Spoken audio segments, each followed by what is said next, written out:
Olá meu amigo, olá minha amiga, tudo bem com vocês? Se vocês me permitirem que eu faça um estudo com vocês muito importante e hoje vocês vão descobrir pelo que vocês serão julgados quando estiver diante do nosso Rei Jesus Cristo. Vamos ver no livro de Eclesiastes, capítulo 12, versos 14, pelo que seremos julgados. Pelo que? Então, vamos lá.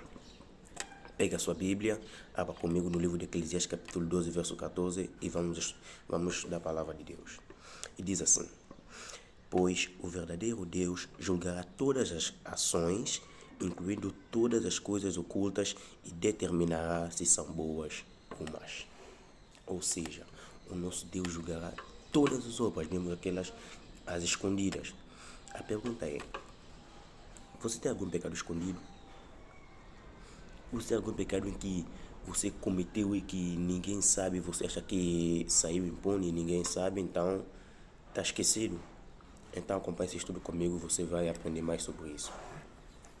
Então, permita-me contar-vos uma história. Havia um rei, o rei Davi, todos conhecem, aquele que matou Golias. Ele foi um rei muito bem sucedido, foi um rei escolhido por Deus, ungido pelo profeta Samuel, essas coisas.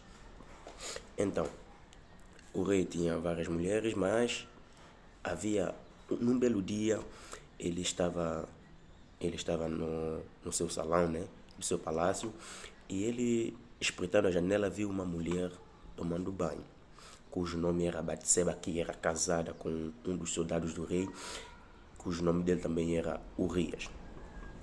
Portanto, ele viu a mulher tomando banho e ele cobiçou aquela mulher, ele desejou aquela mulher. Portanto, ele mandou chamar aquela mulher, se deitou com ela, essas coisas, tiveram relações e a mulher ficou grávida. A mulher ficou grávida. Então, ele não poderia expor o seu pecado, porque ninguém sabia. Portanto, ele manda chamar o soldado Urias e diz a ele para tirar um tempo de folga para ficar com a sua mulher. Porque caso Urias tivesse relações com ela, ela poderia dizer que ele que engravidou ela. Portanto, o soldado disse que não, ele não poderia, e então ele ficaria continuando a batalha. Então, o rei não sabia mais o que fazer, então o que ele faz? Ele escreve uma carta, entrega para Urias para entregar ao seu superior. E adivinha o que a carta dizia? A carta dizia para colocar o soldado Urias na frente da batalha para ser morto. Olha o que aconteceu aqui. Mas que pecado. Então, o soldado, ele é morto e, portanto, ele é como se pegasse no pecado, colocasse debaixo do tapete e varresse para que o pecado ficasse escondido e mais ninguém saberia disso. Então, Deus revela o pecado de Davi para o profeta Natan. Então, Deus manda que Natan fosse ter com Davi. Então, Natan foi ao palácio do rei falar com Davi e ele contou a Davi uma história. Davi, eu tenho um problema, eu quero que você ajude-me a resolver. Então, ele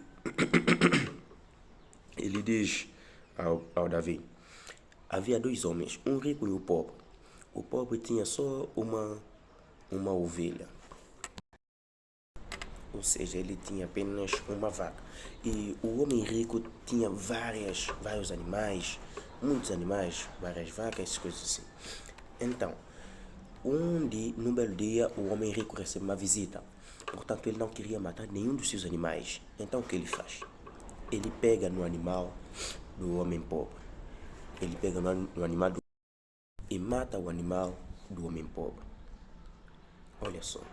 Ele não queria matar nenhum dos seus animais, mas pega o animal do homem pobre e mata. Portanto, o rei Davi, ele fica furioso.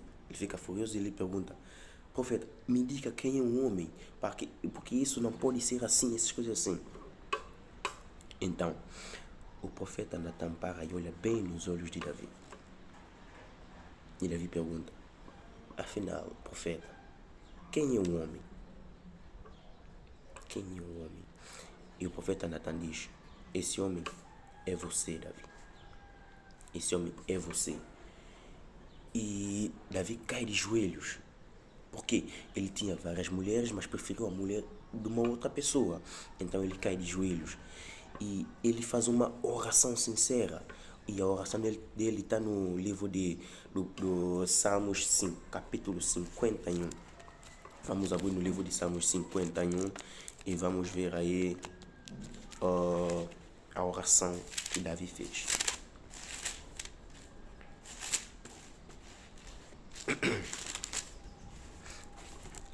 A oração dele diz assim: mostra-me, favor, o Deus, segundo o teu amor leal. Segundo a tua grande misericórdia, apaga as minhas transgressões. Lava-me completamente do meu erro e purifica-me do meu pecado. Pois tenho consciência das minhas transgressões e o meu pecado está sempre diante de mim. Pequei contra ti, acima de tudo, contra ti. Fiz o que é mau aos teus olhos. Assim, tu és justo quando falas. Estás certo no teu julgamento. Na verdade, já nasci culpado já nasci culpado de erro, e a minha mãe concedeu-me em pecado. Eu vou ler só até o verso 6. Sei que sentes prazer quando há verdade no coração da pessoa. E tem mais, continua. Então, aqui podemos ver a oração sincera que Davi fez. Ou seja, o que devemos fazer quando estamos num erro? Devemos confessar os nossos pecados. Vamos abrir no livro de Salmos, capítulo 69, verso 5, que tem como pergunta, que diz assim: tudo é visto. Salmos, capítulo 69, verso 5. Tudo é visto diante dos olhos de Deus. Diz assim: ó Deus, tu conheces a minha tolice e a minha culpa não te está oculta. Ou seja, nada está oculto diante de Deus. Nenhum pecado está oculto diante de Deus. Se você tem algum pecado, acompanhe esse estudo, continue. Agora, uma pergunta que eu te faço agora. O que Deus espera de nós hoje? O que Deus espera de nós hoje? Vamos abrir no livro de Provérbios, capítulo 28, versículo 13. Provérbios, capítulo 28, versículo 13.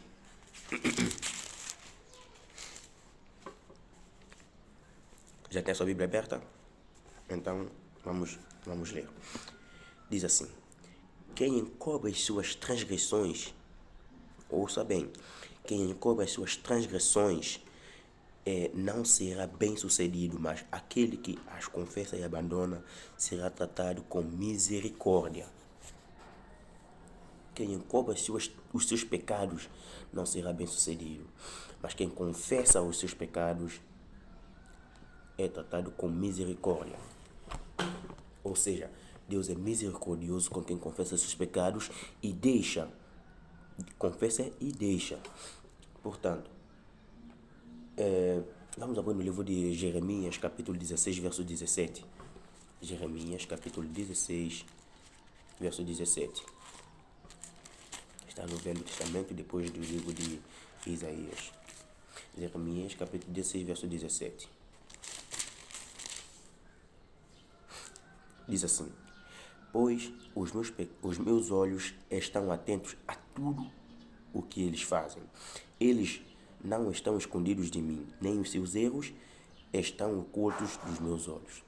Olha só, o nosso Deus diz que nenhum pecado está oculto diante dele.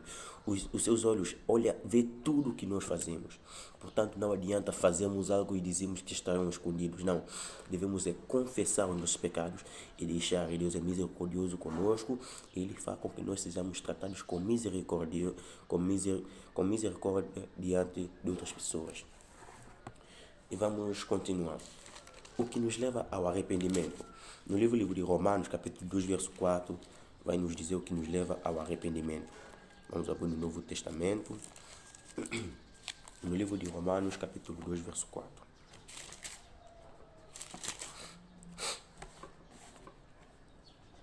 Diz assim: ou desprezas as riquezas da sua bondade, tolerância e paciência, por não saberes que Deus, na sua bondade, está a tentar levar-te ao arrependimento. Deus, na sua bondade, está tentando te levar ao arrependimento. Na sua bondade, o que nos leva ao arrependimento? O que nos leva? A bondade de Deus. Ele está te chamando hoje para se arrepender. Portanto, faça sempre a vontade dele, confesse os seus pecados para Deus e siga os passos que ele fez, os seus passos aqui na terra. O que ele fez aqui na terra, anda como ele andou. Peça a Deus para te dar os mesmos pensamentos que Jesus.